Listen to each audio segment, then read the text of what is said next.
Hello, I am Barendipitous, and well, I said it on Twitter. It's finally time. I'm going to be analyzing the "This Is Brawlhalla" animated short that was shown off at BCX 2025.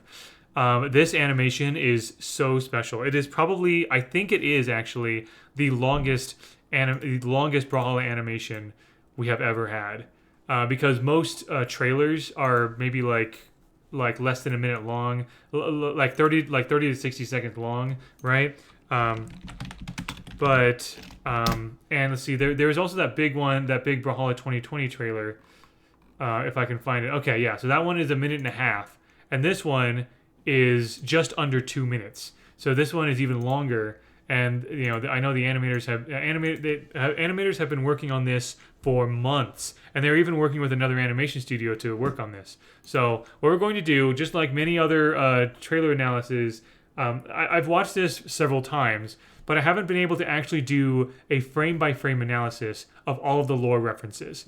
I think they tried to put every single legend in here at least once. If not in the main animation, at least at the very end, of course, when everyone's like, running, answering the call to to battle and to the call to brawl, I suppose, which is really cool. And just the title of this animated short is just such a statement. This is Brawlhalla.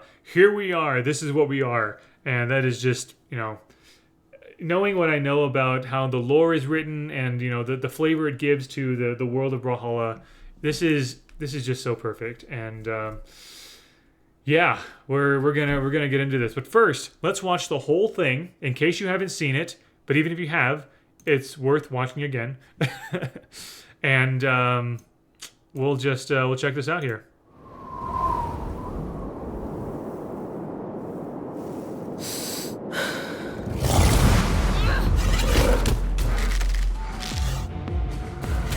The audio, like hearing this played in the venue, was so cool. Like the full surround sound, like when I saw this, I just knew this was just next level animation.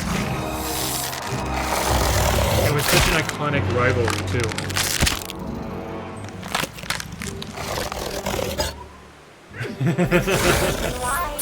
And here's where it begins. Oh man, so much going on. Again, we'll get into this. We'll get into everything. Okay, that's what this video is all about.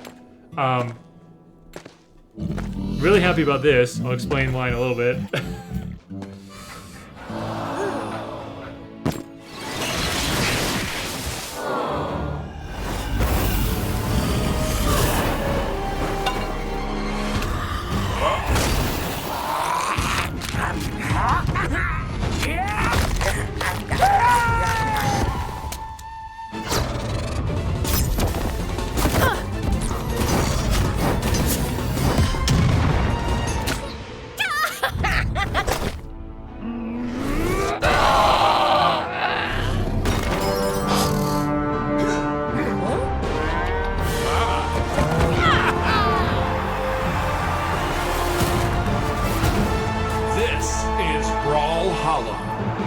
In the classic remix voice, this is Brawlhalla. So good. Okay, so let's break this down. So the first little bit, the first what is it, the first 30 seconds or so is basically just like a match between Diana and Mordex. One of the most well-known and classic rivalries, because they both worked for the Order of the Exalted Lion. Which, by the way, if you don't know, the OEL, or the Order of the Exalted Lion, is an organization that has existed for centuries throughout Brawlhalla's Earth history. And it's a group of people that fight monsters, that fight dark forces to protect humanity. That's the basic. I think that's a good way to describe what they basically are trying to do. Lady Vera was kind of sort of the founder of the order, what you could say, but Jala is known as the first exalted lion because Apollo, the Greek god of light and many other things, gave Jala that title. So until we got Lady Vera, we thought Jala was the first Exalted Lion. Was the first that we thought Jala was the founder, but Lady Vera was the founder. Jala was the first Exalted Lion. Sir Roland is another Exalted Lion, by the way, member of the Order in medieval times. And then when you get into kind of like the gunpowder era here, 16th, 17th century or 18th century. We got so Diana and Mordex lived at the same time, and they were both working for the Order. But Mordex was in the Order for personal gain. He was in the Order so he could get closer to monsters and grab their power for himself. And then he eventually betrayed the Order as well as Diana by trying to take an artifact called the Geminius Virens, which is Cross's coin, by the way.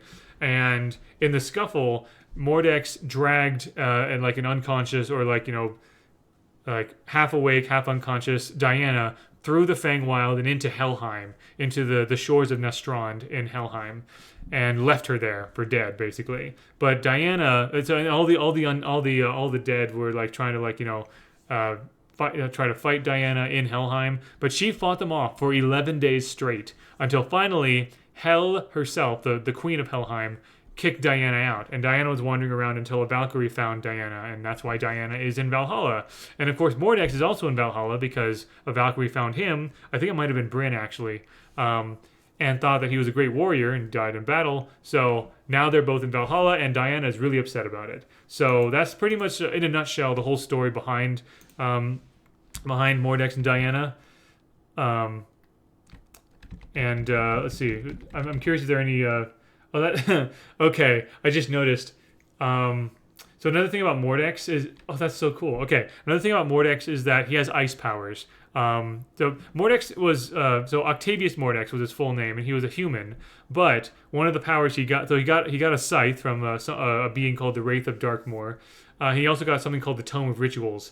So he got all this all this magical power. Especially ice powers, right? A lot of his signatures use ice powers, right? And also, of course, he turned into a werewolf. And when he got to Valhalla, he found out that he discovered that his true form is his werewolf form, right? So it's actually really cool looking at the snowflake here with the bone motif and the wolf's head motif. This is Diana and Mordex are not in like a snowy field or in the or snowy mountains or something. They're in an arena in Valhalla. This snow is being caused by Mordex's abilities, and I think that's what the design of the snowflakes is trying to tell us, basically. Which I think is just really cool. Kind of a blink and you miss it sort of a detail there. I had to wonder if there's something going on with that snowflake. But yeah, so of course, yeah, again, you know, frame by frame analysis. It lands on Diana's hat. And she kind of like stares at him defiantly, like, all right, I gotta fight this guy again. Which, by the way, she looks so cool. And yeah, oh, yep, we got Mordex running by.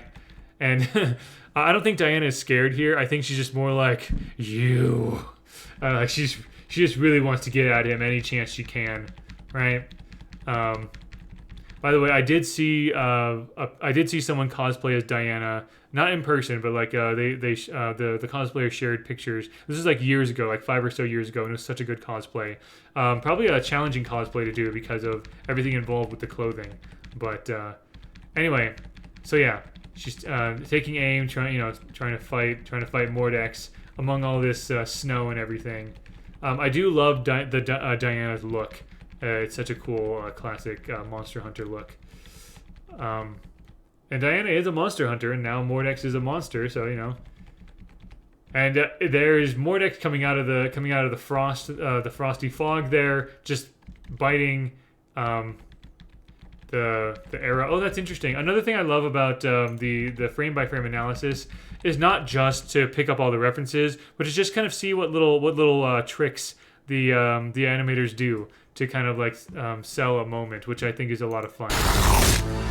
So yeah, the animation is meant to kind of show a full like motion where Mordex goes and kind of like turns his head like that, right? But you notice that the head turn is, at least on YouTube anyway, is basically just one frame. He bites it and boom, just like that. Which looks weird like this. It's almost like the whole thing is mirrored.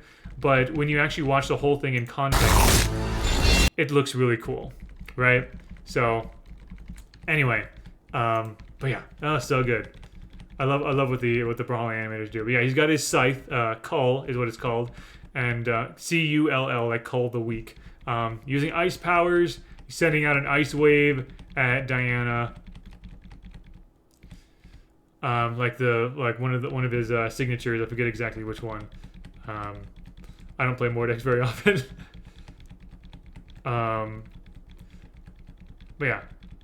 And there's Diana kind of recovering. At this point, you can kind of start to see. I think this is kind of when you start hearing like the horn and everything, and that you realize, oh, we're not in a snowy field. We're in an arena in Brawlhalla. You got the crowds here and everything. So now you kind of get more of the context of what's happening here. This is basically a match in the grand tournament, and they're facing off. This is like a really like big hype match. And you know, I may not be very well versed in the esports lore. That's why I really appreciate the commentators, the casters, really like doing their job, kind of explaining the story leading up to and during any match in BCX or any tournament. Really, that really helps me out because I follow Brawlhalla lore, but I don't follow the esports lore.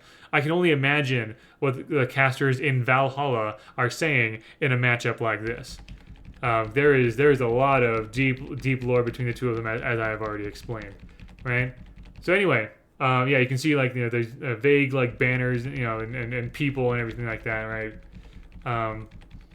Diana, obviously individual frames will look a little bit weird because it's not meant to be looked at frame by frame. It's meant to be looked at as a whole. But it's still cool, especially if you're an aspiring artist / animator, or if you are an artist or animator, you know, like now working regularly. It's cool to see these kinds of things, kind of like, you know, pick up a few pointers here and there. So yeah, she's oh wow, she's doing like a oh, okay, that's really cool. She did like a I don't know if that's probably not a slide charge or something, but she kind of like did this sort of like back dodge thing where like Mordex is aiming for her like right here, right? But then like a moment later, Mordex realizes, oh, you're right, all the way over there, right? That's really cool. I want to see that whole thing play out. That's so cool. And yeah, then we have this action scene where they exchange blows. So yeah, you got like and I'm also, what I love whenever you see like fight scenes in the graphic novel or in animations, most of the time, if not all the time now, they use moves from the game, right? So Mordex was basically doing a side light there with his scythe. I just realized the size difference there. That's kind of crazy. And so there we got Diana doing probably like a downlight or something. Catching him. Mordex doing an ice move. Diana about to try to like attack, or maybe she did shoot and miss or something. But yeah, she's spinning her. Yep, yeah, she's doing the whatever signature it is, where she spins her bow around and brings out the grappling hook. What was Mordex doing? Like, yeah, Mordex was trying to like attack with his ice claw, right? But Diana dodged and tried grappling him, which she kind of does. Mordex trying to go for the I think the downlight there, but yeah, he's grabbed, and all of a sudden, whoa, like sent right over, boom. That's so cool. But then of course, when he lands again, like he bounces, then he lands again, and you know, building his ice power and everything like that. Look, you know, it's just standing there menacingly, obviously.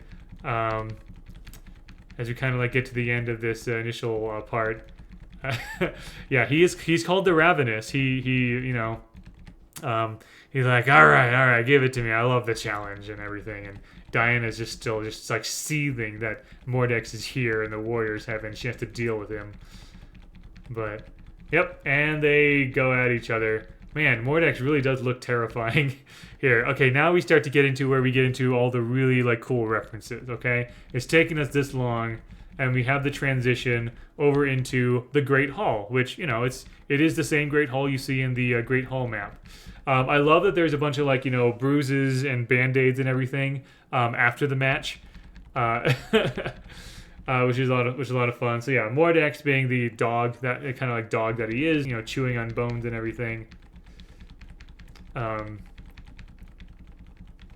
yeah, it's really funny to me they're actually sitting next to each other here. Maybe Diana just wants to keep an eye on him, and maybe Mordex won. Maybe that's why he's gloating or something. And Diana's sort of like sulking, like eating her food. Such a wonderful image. But let's see what happens here exactly. Like so many. Oh yeah, he's kind of like spinning and sort of like gnawing and everything. And Diana's like, ugh, what an animal, and like boing. Like, I hate you. This is wonderful. Like Brawlhalla is serious. Like Matt Wimmer has said multiple times, Valhalla and Brawlhalla is serious business to the characters. This is very serious stuff for these characters, but it's also just silly, and I love that. That's at the core of a lot of what is part of Brawlhalla. So now now they're like going at each other, and now we get into where we see a bunch of references. So yeah, we're zooming out here, right? And let's start from the left, right? Because the camera will pan over to the right. So we're seeing Loki and Queen Nai here, which is very interesting to me. So first of all, they're both a fan of snakes, right? So Loki obviously has snake motifs. He's got his pet snake, Junior Mingander. Not your Mingander, but Junior Mingander. And Queen Nai, she has the power of 11 Aztecan gods, including like feathered serpents and things like that, right? But also, I mean, there also is a bunch of stuff going on between Loki and Queen Nai in the Battle Pass 11 web novel. If you go to Brawlhalla.com and look at the Battle Pass stuff, Battle Pass 11 had a really, really cool web novel that showed more of the history of what was going on with Queen Nai's kingdom, why Loki was trying to like meddle and things like that or whatever. So I think that's why they're sort of chatting here. A lot of mice here for some reason, kind of like snatching a bunch of food. It looks weird, like when it looked like a weird like looks like a couple weird lumps of meat, like when you look at it like quickly. But looking closely, I can see it's a bunch of mice, kind of like there, right? So yeah, so these two are just kind of like chatting and everything, mice jumping, and I'll go back and forth a bit. I'm not sure why they're shrieking necessarily. It might be because of Vector going by here. But yeah, so then we also have continuing on this way, we have Seven here with an engine and oil as her food, I guess, and she has a bowl of a bunch of nuts and bolts.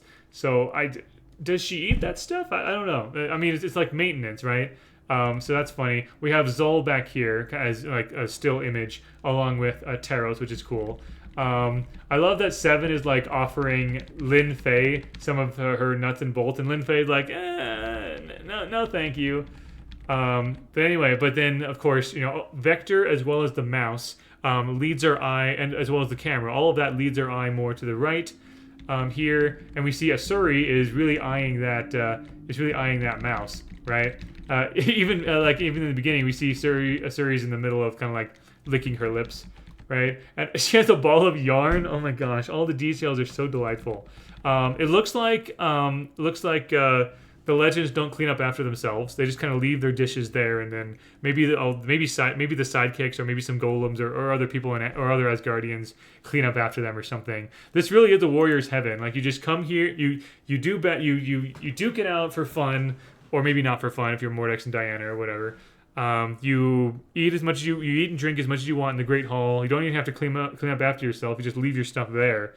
Like wow, this is great. This is amazing.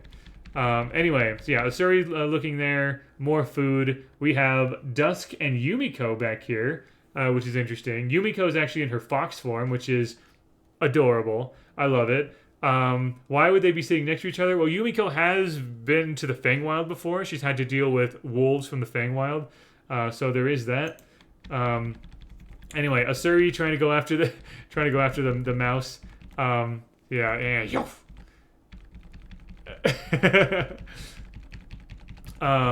In the middle of all of that, though, Asuri does not notice that Sentinel is showing Scarlet one of his inventions. So Sentinel's hammer and his guitars with the lightning powers, those are like his own inventions because he has like 4 PhDs. And so Scarlet, being a tinkerer, is of course fascinated by anything, any like robots, any inventions and things like that. So this is actually a connection I never really thought of that much before. So it's really cool to see Sentinel kind of like showing Scarlet what he's making. We'll get into a little bit more in a moment here, but yeah. But I forgot to mention that we also, after Vector flies off, we also have Arcadia on her pet beetle Domo. We don't see all of Arcadia's face, but obviously we know that's her, as well as Domo, her pet beetle that she rides on. Adorable, love it. So yeah, the Asuri, distracted by the mouse, is hit by Sentinel's lightning guitar thing and just like shocked.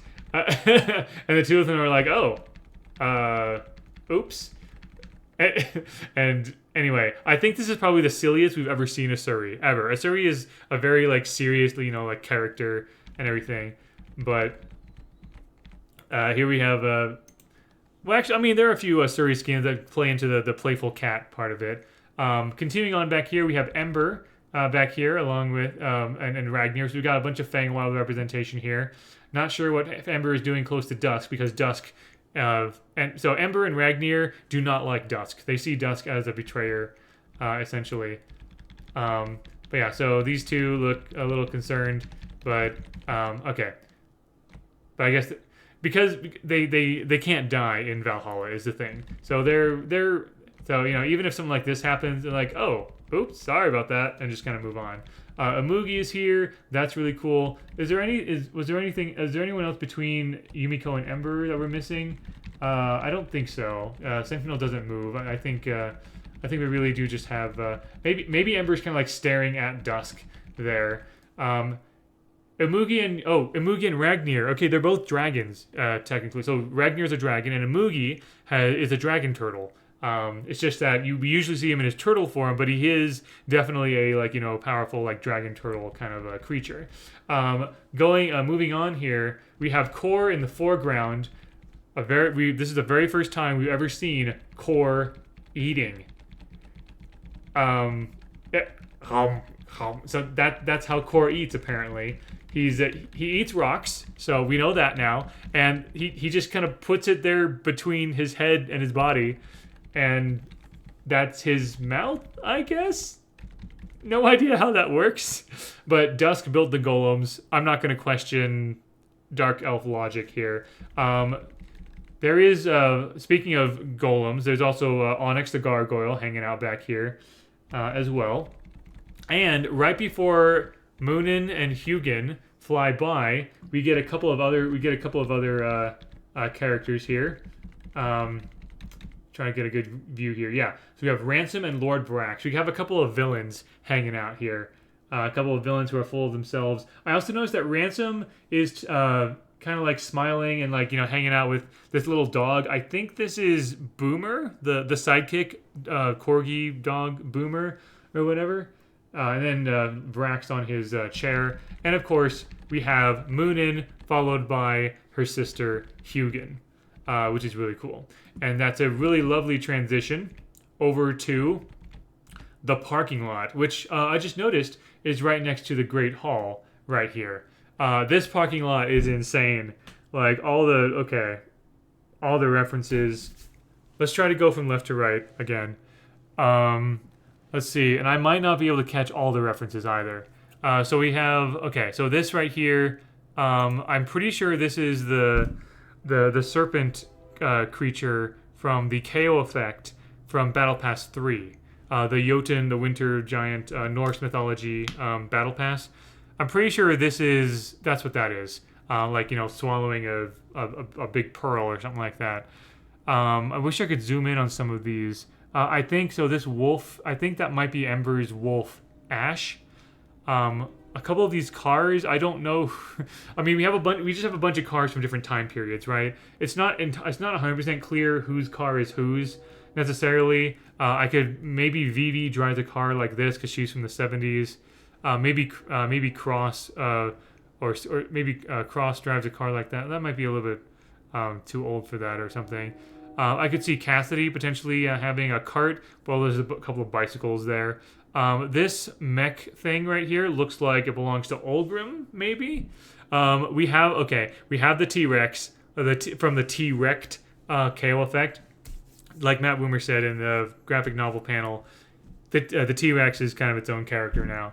Got a couple of scooters here based on the red and blue teams. These horses up here, I believe they're based on the horses from the Battle Pass 9 sidekicks. They were different color, like Apocalypse horses, essentially. Not only there's a bunch of steeds here, right? We have a rocket ship here. Looks like it could belong to Lord Vrax. Got that weird, like that ray gun gothic sort of vibe to it.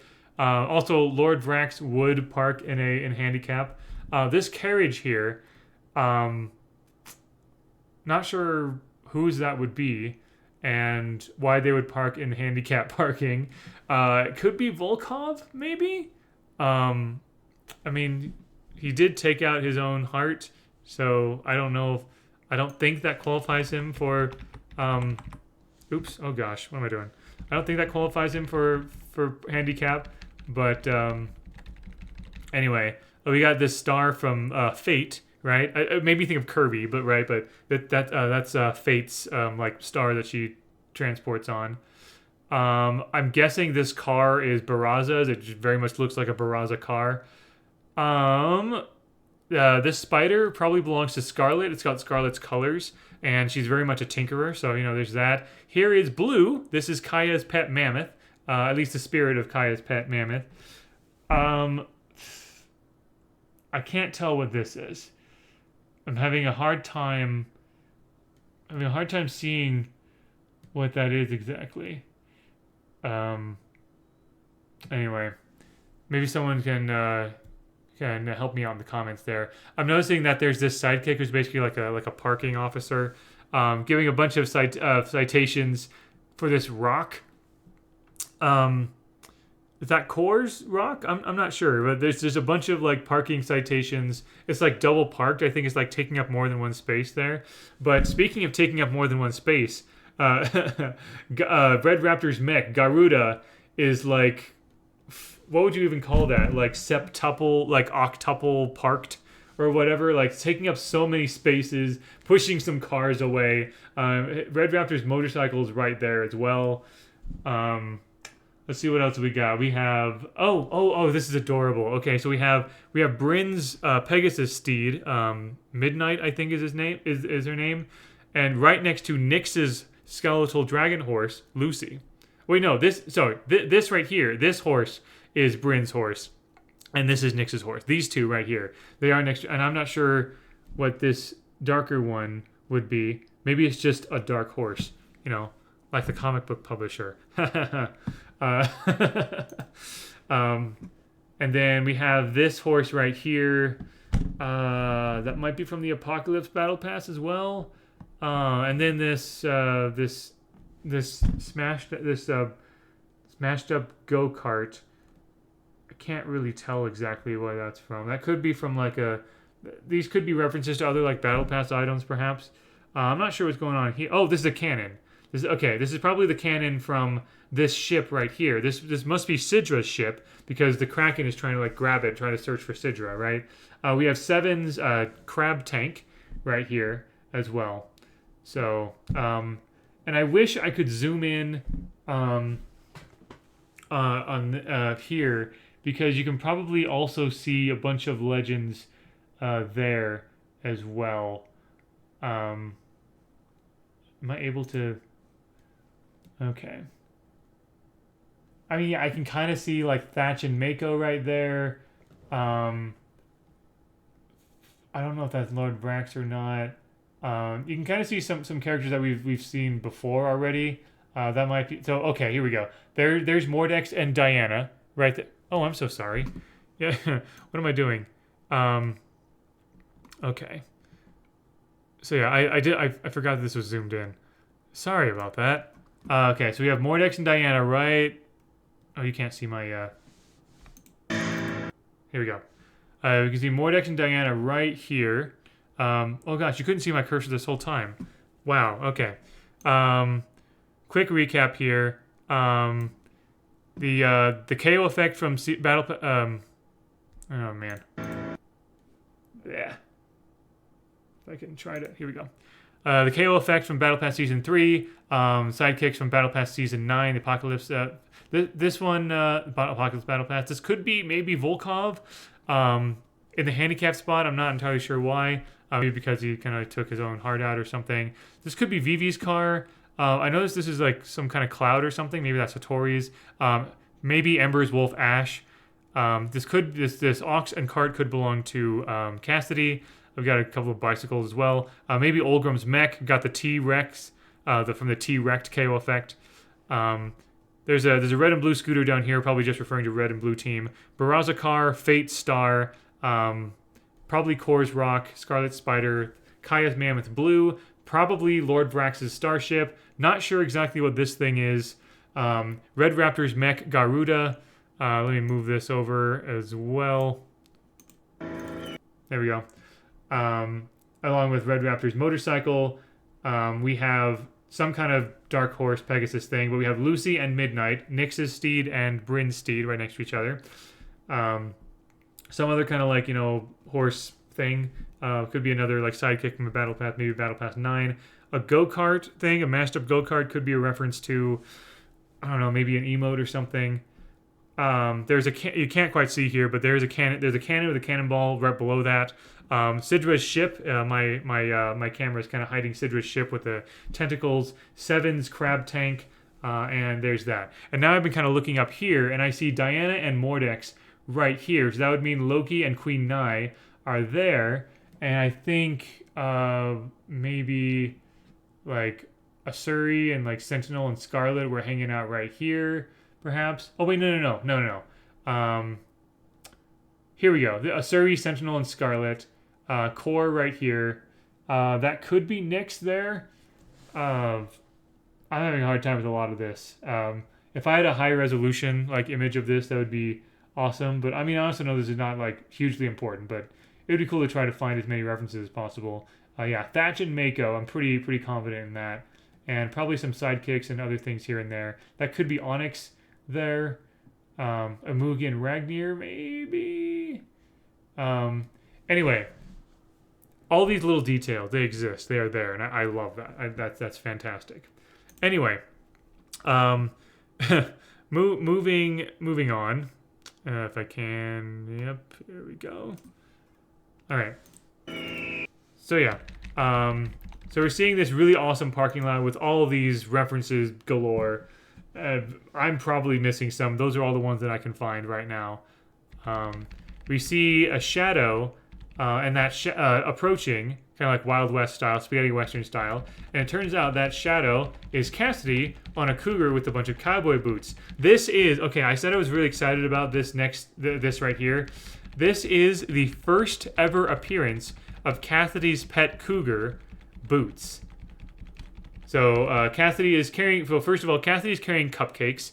Cassidy's lore doesn't say anything about cupcakes, but as kind of an April Fool's joke, like early on, like back in like 2016 or something, Blue Mammoth Games created an idle clicker game, like kind of like Cookie Clicker, but it was Cupcake Clicker basically, and it was like Cassidy's Cupcakes. Very, very simple. Like there wasn't a whole lot to it, just a silly little joke.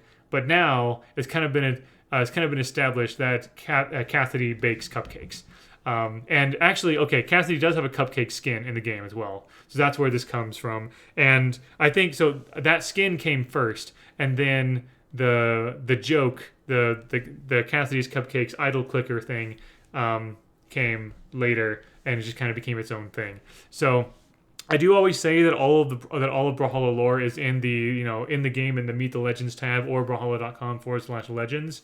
I guess it might be more accurate. It would be more accurate to say that like 95% of the lore is there. There are some like little references and stuff that are just kind of like community Easter eggs, kind of like Cassidy's Cupcakes right there. So it is unfortunate that for newcomers you might not recognize this kind of thing. But that's also why I make videos like this, so that if you are new to this and you don't get the reference, I'm happy to explain it to you. I'm happy to explain it to you, give you the lore behind it, so that you can know why that is cool or that is funny.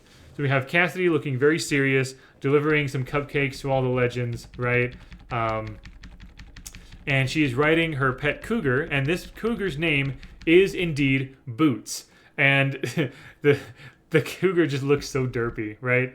By the way, I want to see if there's anything in like the background that I missed. I don't think so. It's just kind of like, yeah, just like the houses and the plains or whatever near the Great Hall. But yeah, I mean, I know what a cougar looks like, right? I just kind of figured, oh, it's just a cougar named Boots. That's all it is. But it's a very large cougar. I guess it is a giant cougar. Yeah, in the lore and all that. But also, Boots is actually wearing boots. And clearly, Boots does not seem to like the boots because, like many cats, Boots wants to take off the when you like try to put socks on cats or dogs or something, they want to like shake them off and stuff because they don't like it or they're not used to it or something. Oh, okay, all right. So earlier when I said I wasn't sure what the thing was or whatever, this thing right here, that's Reno's speeder. That's Reno's bike. I'm pretty sure. Okay, yeah, that is Reno's bike because I'm pretty sure we saw that in the graphic novel as well. So that's Reno's. Got it. Okay, cool. So Boots is like shaking off these boots. Doesn't seem to like it. Cassidy's trying to like maintain her composure and like protect the cupcakes and everything. I just love how derpy Boots is. It's just so fun. I will say like this whole like Boots thing. It might look really weird to people who don't get it. Who don't get that this cougar's name is literally Boots. So again, that's why I make videos like this, so you can understand why they did what they did. Because it seems like such a weird choice out of context, right? But if you know, you know. That's why you got like lore nerd like me who can tell you what's going on. But yeah, so of course everybody's excited about the cupcakes, right? We got this is probably Boomer, the sidekick. Onyx, got Bodvar, Zariel's hanging out up here, Vector's up here, Ada, her mouth is watering, Ember, Petra, and I guess we have a couple of other people. I think just other Asgardians, right? It is definitely established that there are more warriors in Brawlhalla than just the legends that we play in the game. The ones we play in the game are the best ones. But there are hundreds, if not thousands, of other warriors that have died in battle across space and time who are like hanging out, right? No idea who these are. Even the graphic novel has a lot of sort of like, background characters that look very like bland compared to the normal legends.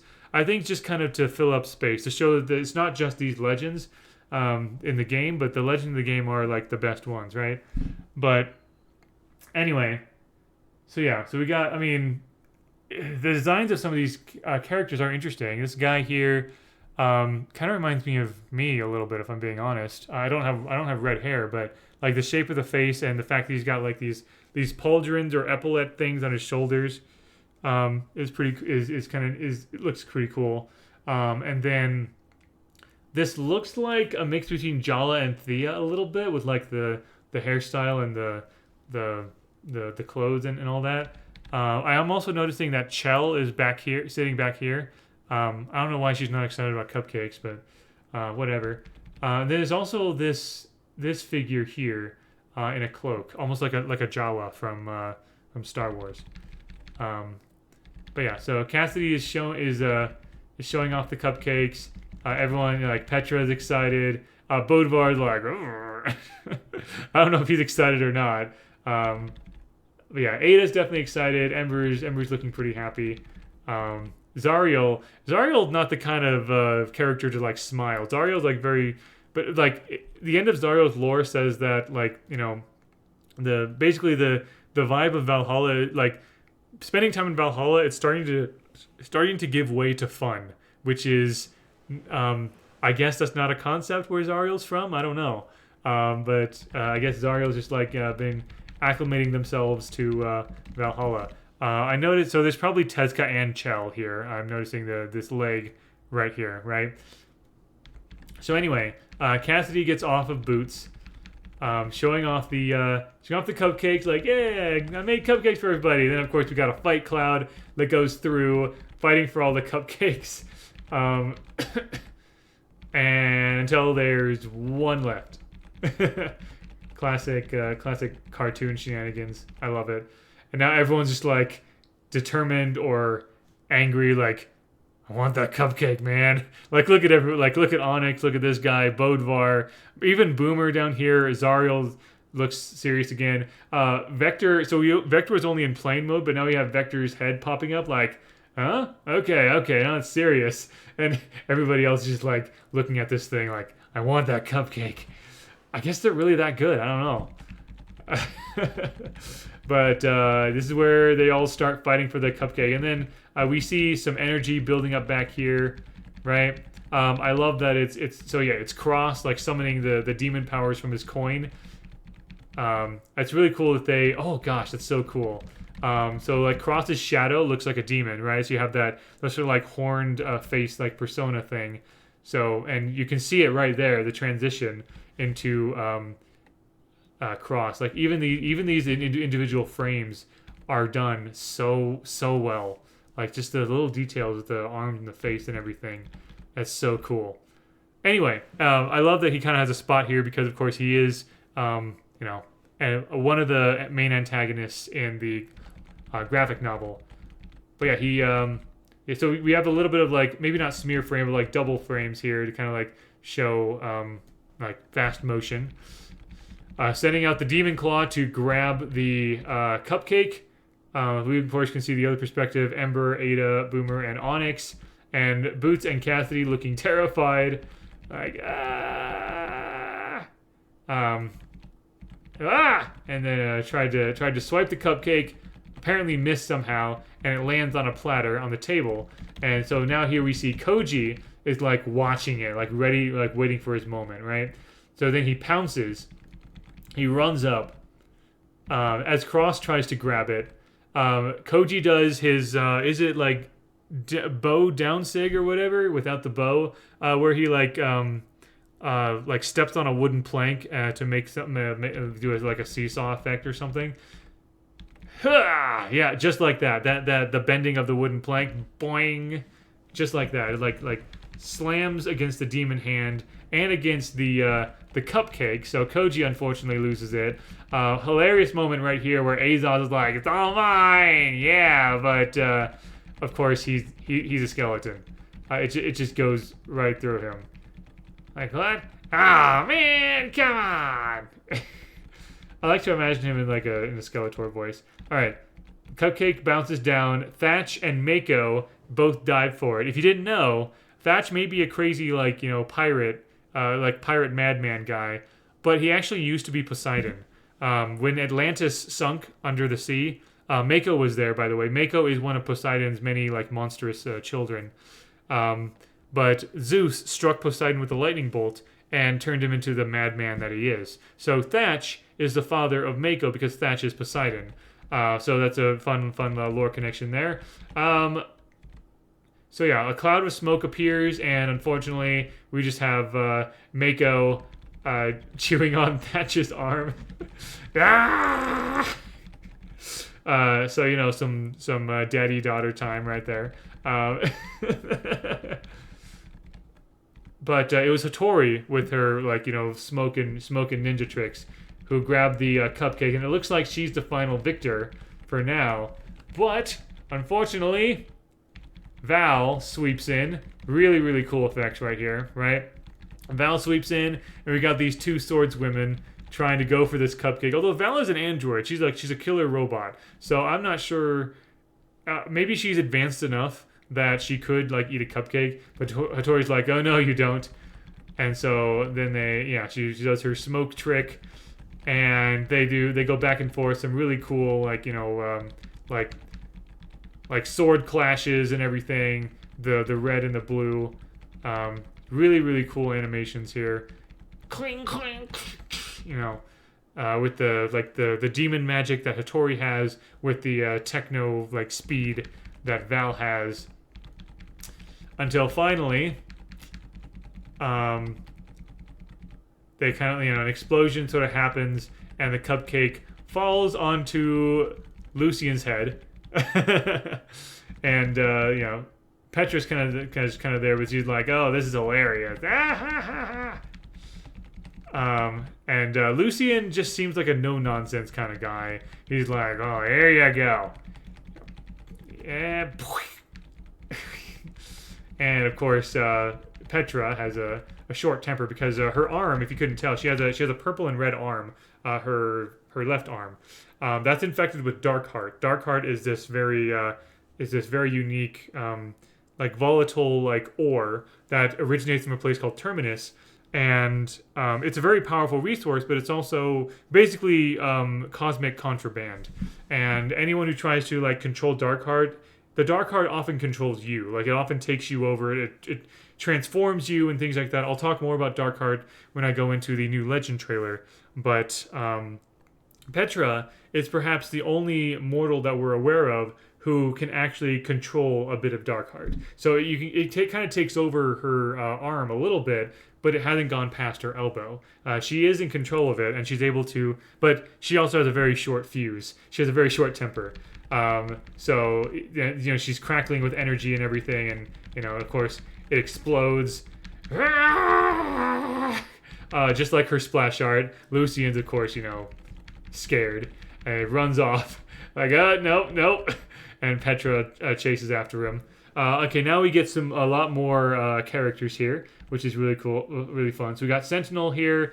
Wushang and Koji are fighting. I guess I'm guessing that basically like, how like when in a tavern fight or a street fight, like if a couple people just start throwing punches at each other, everybody starts throwing punches. I think that just happens, right? That really does just happen in Brawlhalla, and that's why Odin that's why Odin tries to like focus everyone's energy into a tournament. But clearly, every now and then, or maybe actually quite often, just random brawls start happening in the Great Hall. So here, it's well underway. Petra is like grabbing Lucian. We've got Wushang fighting Koji. Here, I don't think there's any particular bad blood between a lot of these like pairs here. I think they're just like, they're just fighting for a cupcake, I guess.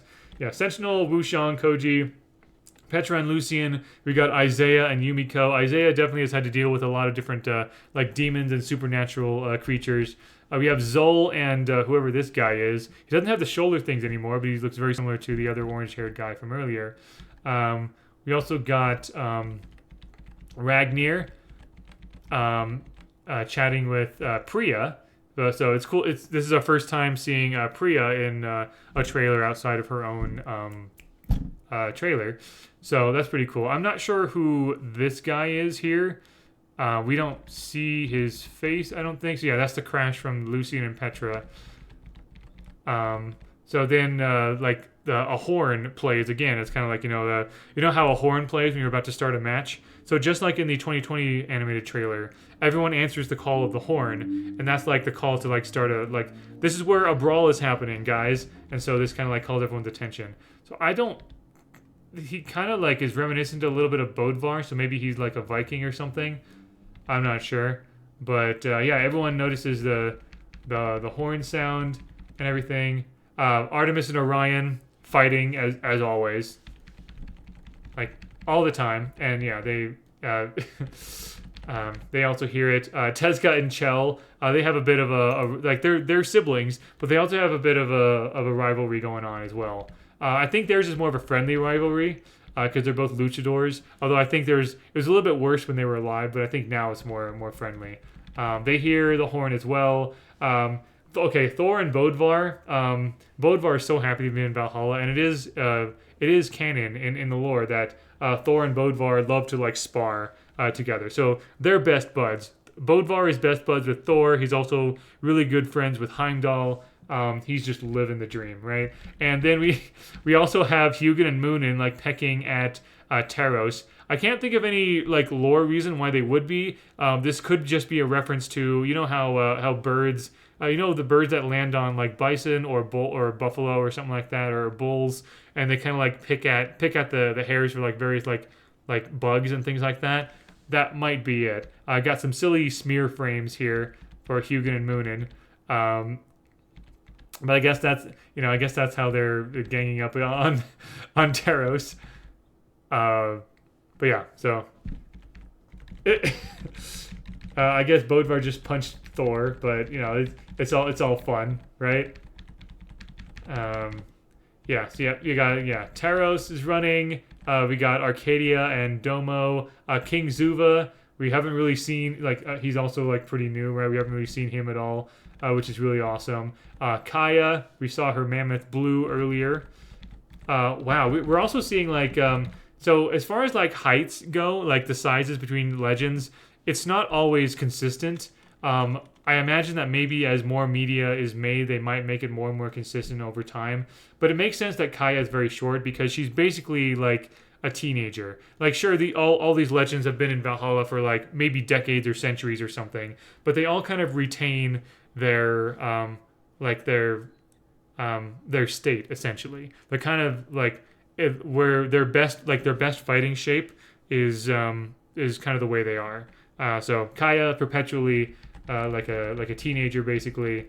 Vector zooming by, and then of course going into the final spread here of all of this. Now this is, as far as I can tell, this is the same image that was shown in the entrance into BCX. When in my BCX recap video, I was showing that as you walk in, you see this beautiful big blue banner on either side of all like 69 legends, because the Tezca and Chell are here, and so are Hugin and Moonin. So they're and also like Lady Vera is here. So you know all of everyone is here basically.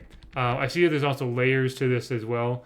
But yeah, here's where you can see that full image right there of all of these legends from the past 10 years, which is amazing. And when I first walked into BCX, I didn't mention this in my BCX video, but I was chatting briefly with one of the devs, Left Stick, and he said, the way that the BCX entrance, this image is mirrored, right? So the legends are always facing forward as you're walking into, facing ahead as you're walking into the entrance, right?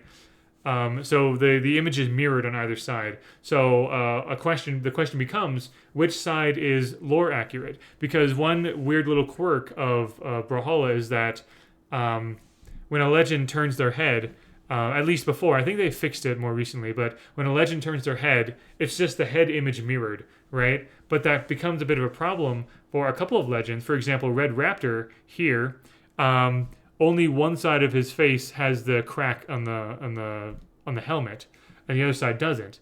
So I believe it is his left eye, the other side, that is the actual eye you can see, right? The damage, the helmet damage is actually on his left side, but here you can see it's on his right side. So that would mean that one of the images is more lore accurate than the other, right? Well, actually, if you look at Petra, where's Petra? Oh gosh. I know I saw her at one point. Oh dear. Basically, somewhere Petra is like, there she is. Okay, she's punching forward with her Darkheart arm, right? This is the correct arm, right? Earlier in the animation, it was her left arm that was infected with Darkheart, and that's the one she's using. But if you mirror this, she's punching forward with her right arm.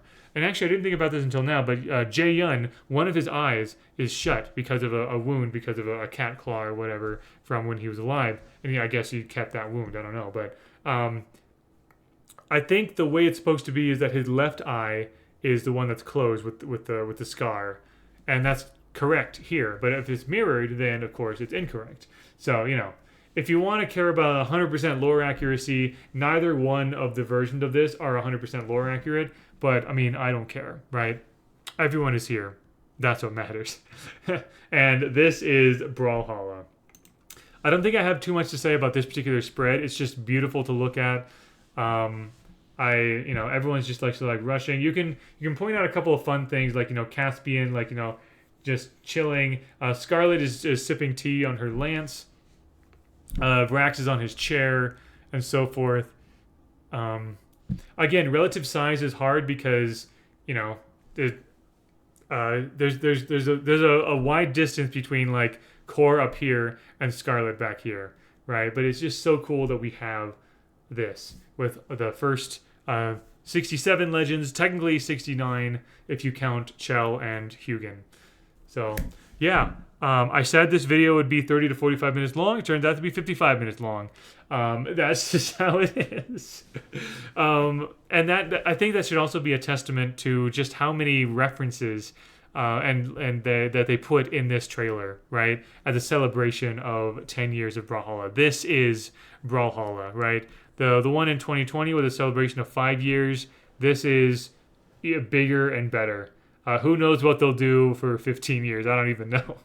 But anyway, that'll be it for now. My next video will be my analysis of the 2 reveal trailers. I'm gonna do a 2-for-1 special because they're much shorter. I'm gonna analyze the new Legend trailer, the Lance Guitars trailer, Legend trailer, and then the Attack on Titan crossover. The Attack on Titan one is going to be very short as well. So I'm going to be spending more time on the new Legend because I have some theories. Okay, man, Brawlhalla lore is just so cool. It's so much fun. Thank you so much for watching. I hope you enjoyed. And until next time, sorry, one final thing.